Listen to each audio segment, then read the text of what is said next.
El crimen en Canadá está aumentando significativamente. Homicide rate went up by 21% last year. There were 155 homicides in British Columbia in 2022, an increase of 30 from 2021. It marks the fourth year of consecutive increases to the province's homicide rate.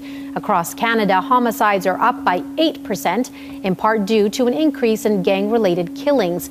Out of Canada's 10 provinces, BC had the country's third highest homicide rate last year, only surpassed by Manitoba and Saskatchewan.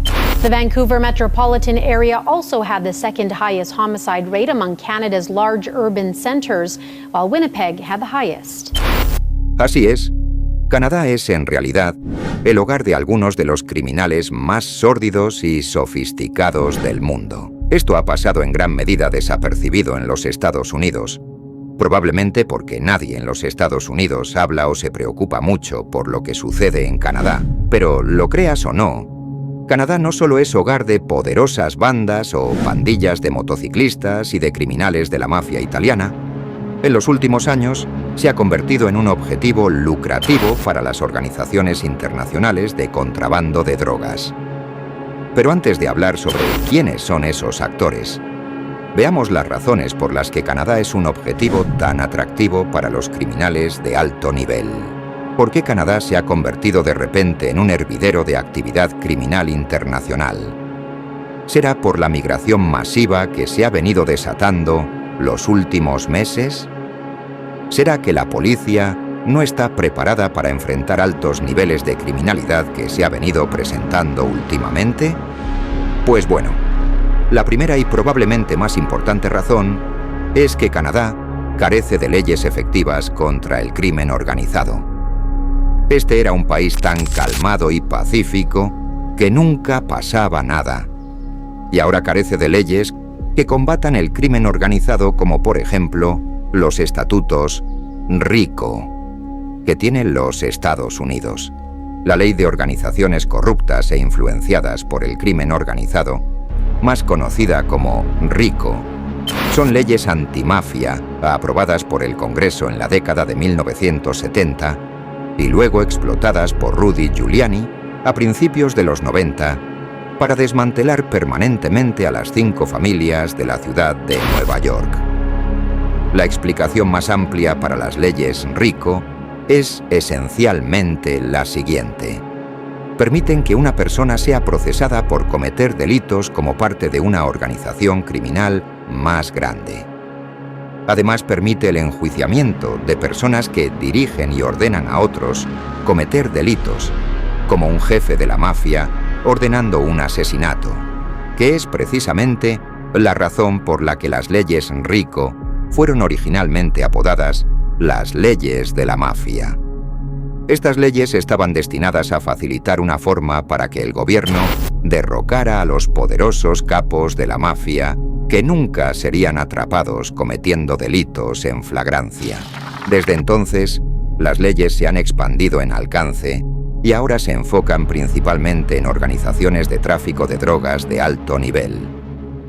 Los federales pueden vigilar una organización o un cartel durante años, construyendo una gran red de criminales individuales y luego acusándolos bajo un solo paraguas y, por supuesto, imponiendo grandes sentencias federales. Ahora casi todos los estados tienen su versión de leyes RICO. En California, por ejemplo, estas leyes se usan para desmantelar pandillas callejeras. Así que, si yo cometo un robo y la fiscalía puede probar que soy miembro o incluso solo afiliado a la mafia mexicana o colombiana, solo por citar un ejemplo, puedo ser procesado y sentenciado por el delito de robo y recibir una sentencia adicional, también conocida como un aumento de pandilla, por ser parte de dicha pandilla. En el caso de Canadá, realmente no existen estas leyes.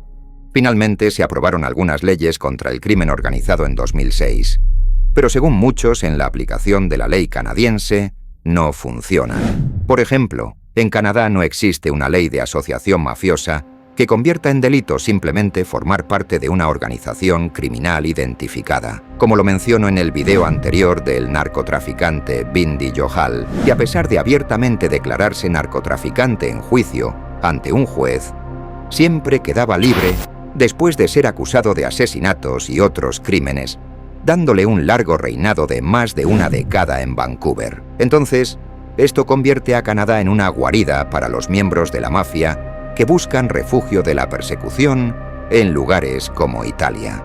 Canadá también ha carecido notoriamente de leyes contra el lavado de dinero, lo que por razones obvias lo hace un objetivo atractivo para todo tipo de grupos criminales que quieren limpiar su dinero sucio. Esta podría ser una razón del absurdo incremento en el costo de vivienda en cuanto a valor de propiedades y precios de alquiler. Además, la aplicación de la ley federal canadiense todavía está atascada por un gobierno anticuado y burocratizado al estilo europeo. Básicamente, son socialistas, y los gobiernos socialistas tienden a ser más lentos e ineficientes que sistemas como el de los Estados Unidos o, Dios no lo quiera, si eres un criminal, Dubái o Arabia Saudita, que son países donde las leyes son brutales. La situación se está volviendo tan grave en Canadá que el fiscal general de la provincia de Columbia Británica dijo que la situación legal no puede permitirse continuar si se quiere preservar la confianza pública en el sistema de justicia. Otra razón por la cual Canadá es un buen lugar para estar si eres un criminal es debido a las sentencias indulgentes. Si te atrapan, probablemente no vayas a la cárcel por mucho tiempo. A diferencia de los Estados Unidos, que podrías argumentar que sobreprocesan y sobrecastigan a los criminales, pues absurdamente aquí en Canadá hacen exactamente lo opuesto. En una encuesta o estudio, el 73% de los canadienses encuestados recientemente dijeron que el sistema de justicia es demasiado indulgente, especialmente con los criminales violentos. De hecho, la Corte Suprema de Canadá prohibió recientemente la cadena perpetua sin libertad condicional, calificándola de cruel e inhumana. Aunque técnicamente existen sentencias mínimas obligatorias para el tráfico de drogas y el crimen organizado de alto nivel, no son ni de cerca tan severas como en los Estados Unidos. Y muchos jueces se niegan a imponerlas en absoluto. Canadá, una vez más, tiene una actitud más suave, progresista y europea hacia el crimen, especialmente los delitos no violentos como las drogas. Personalmente creo que si un delincuente está dispuesto a hacer daño, pues debe recibir el máximo castigo y sufrir las consecuencias de sus acciones al máximo nivel. Pero el hecho es que, cuanto más reduces las penas por comportamientos criminales, más a menudo seguirán ocurriendo este tipo de crímenes. Incluso he escuchado historias de personas que han conocido a criminales experimentados. Dicen que ellos, literalmente, estudian libros de leyes para ver cuánto tiempo recibirían por ciertos delitos. Así es realmente como piensan los delincuentes y, especialmente, las organizaciones criminales. No son ilógicos, son extremadamente inteligentes y siempre piensan en términos de análisis de costo-beneficio, igual que lo haría cualquier persona en una situación cotidiana o de negocios. Normalmente analizan preguntas como ¿cuánto dinero ganaré cometiendo este crimen? Versus ¿cuánto tiempo recibiré si me atrapan? Si quieres un ejemplo, por decir, la mafia en Estados Unidos ya no es violenta. En Detroit, por ejemplo, la mafia ha prohibido la cobranza de deudas mediante la violencia. Así que, digamos, en los viejos tiempos, si un mafioso tenía un negocio de usura y prestaba dinero a alguien y esa persona no le pagaba, o un corredor de apuestas aceptaba una apuesta de un jugador degenerado o malo y éste perdía y no pagaba, pues te golpearían y te romperían las piernas o incluso te matarían si la deuda fuese lo suficientemente grande. Pues ya esto no sucede más en Detroit, pero probablemente en muchas otras ciudades que todavía tienen actividad mafiosa, los jefes han dado la orden de que no se puede usar la violencia para cobrar. Las sentencias son simplemente demasiado extremas. 10 o 15 años por golpear a alguien que te debe dinero. Y pues obviamente para ellos no vale la pena. Tienes que asumir la pérdida. Pero en Canadá, los lobos salvajes corren libremente y están prosperando. Echemos un vistazo a algunos de los actores criminales más grandes en Canadá en este momento. El número 1 es la mafia siciliana, la más antigua y establecida. Las familias del crimen siciliano canadiense están basadas en Montreal y Toronto. La más prominente de estas familias es la familia Rizzuto, que opera de manera muy similar a la mafia en los Estados Unidos, y que alguna vez fue conocida como una rama de la familia Bonanno en Nueva York. Se dedican a las mismas actividades ilegales que la mafia americana: apuestas, usura, construcción, extorsión, pero también son grandes traficantes de drogas y contrabandistas de armas. Cuando la marihuana cultivada en Canadá dominaba el mercado del noreste de los Estados Unidos, eran las familias sicilianas de Canadá quienes se aliaban con contrabandistas franco-canadienses y pandillas de motociclistas fuera de la ley para mover toneladas de ella al año a través de la frontera.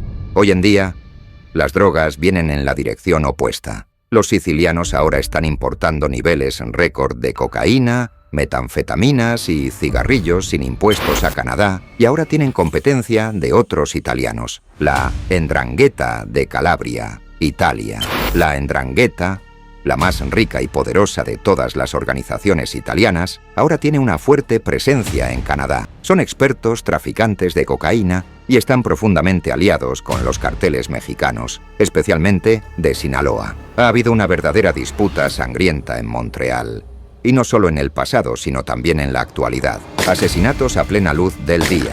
La nuera de una figura de la mafia fue asesinada a tiros afuera del negocio de spa que poseía. El nieto del padrino Nicola Rizzuto incluso fue asesinado con un rifle de francotirador. Esto se está poniendo muy salvaje.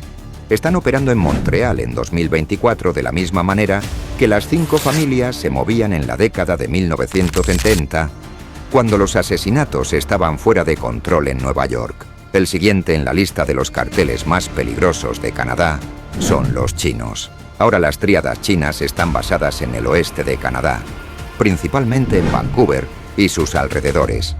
Y como probablemente puedas adivinar, son discretos y extremadamente sofisticados. Las tríadas son una colección de clanes criminales chinos que datan de las guerras del opio del siglo XIX. Tienen una gran presencia en Vancouver, British Columbia también, donde pueden mezclarse con los millones de otros nacionales chinos que llaman hogar a Vancouver. Todos sabemos que los chinos están proporcionando los químicos precursores a los carteles mexicanos para producir fentanilo. Pero ahora han ido un paso más allá. No solo están los grupos criminales chinos contrabandeando fentanilo ya hecho a través del puerto de Vancouver, sino que ahora están financiando y produciendo superlaboratorios de fentanilo dentro de Canadá. Si esto alcanza una escala mayor, podría interrumpir completamente el mercado y eliminar a los carteles mexicanos que han estado intentando penetrar el mercado canadiense con su metanfetamina y fentanilo durante una década. La RCMP, o Real Policía Montada de Canadá, que es básicamente la versión canadiense del FBI, dice que las tríadas chinas ahora están exportando el fentanilo que producen en Canadá. La globalización ha hecho que el mundo del tráfico de drogas sea muy complicado. Las tríadas chinas también son extremadamente sofisticadas en el lavado de dinero en Vancouver. Aquí te explico cómo funciona en Vancouver. Primero, las empresas de fachada compran productos químicos precursores de compañías químicas chinas y los introducen de contrabando en masa en Canadá, a través del puerto de Vancouver. Luego, los productos químicos se venden a los traficantes de drogas, quienes producen la metanfetamina y el fentanilo en laboratorios canadienses, y luego los distribuyen en las calles de Vancouver. Los ingresos de las drogas se entregan a los jugadores chinos, que los utilizan para comprar fichas de póker en casinos de alta gama, y luego cambian esas fichas por dinero lavado. Luego depositan este dinero recién lavado en bancos clandestinos, que luego transfieren los fondos de regreso a China. Y finalmente, estos traficantes chinos utilizan esos fondos para comprar bienes raíces de lujo en Vancouver. Estamos hablando de miles de millones de dólares al año que se lavan en Vancouver de esta manera. Han invertido tanto dinero en bienes raíces en Vancouver en las últimas 2 décadas que han aumentado artificialmente los precios para todos, tanto que el fiscal general de la Columbia Británica ha declarado una emergencia. Además de las tríadas chinas y la mafia italiana, Canadá tiene una plétora de pandillas locales, varias de las cuales he mencionado en videos anteriores, y muchas de las cuales contrabandean y distribuyen las drogas importadas por los capos chinos e italianos. Los Hells Angels, pandilla de la cual haré mi próximo video, es una de las más temidas y poderosa pandilla de las bandas de motociclistas del 1%. Tienen su sede también en Vancouver. Ellos realizan gran parte del trabajo pesado relacionado con el contrabando de cocaína y metanfetaminas desde los Estados Unidos, a través de la frontera terrestre canadiense, así como en las lejanas islas de Vancouver, donde utilizan lanchas rápidas y barcos pesqueros para intentar burlar y superar a la patrulla fronteriza. También están muy involucrados en la producción de metanfetaminas y éxtasis, contrabandeando los precursores desde el extranjero y luego fabricando y distribuyendo las drogas al por mayor en Vancouver y en todo el resto de Canadá. Están muy arraigados en el tejido de la cultura callejera canadiense y, por lo tanto, son distribuidores minoristas perfectos de las drogas al por mayor importadas de los sindicatos criminales globales más grandes, como los mexicanos, los italianos y los chinos. Eso es todo por hoy. Muchas gracias por ver. Asegúrate de suscribirte, darle like y dejarme un comentario para que este canal crezca exponencialmente y yo pueda dedicarme de lleno a esto con el fin de entretenerte y darte información de tu interés. Hago un esfuerzo muy grande para sacar tiempo e investigar, editar y hacer estos videos, ya que tengo un trabajo formal y una familia que mantener. Espero te haya gustado. Gracias por tu apoyo. Nos vemos en el próximo video.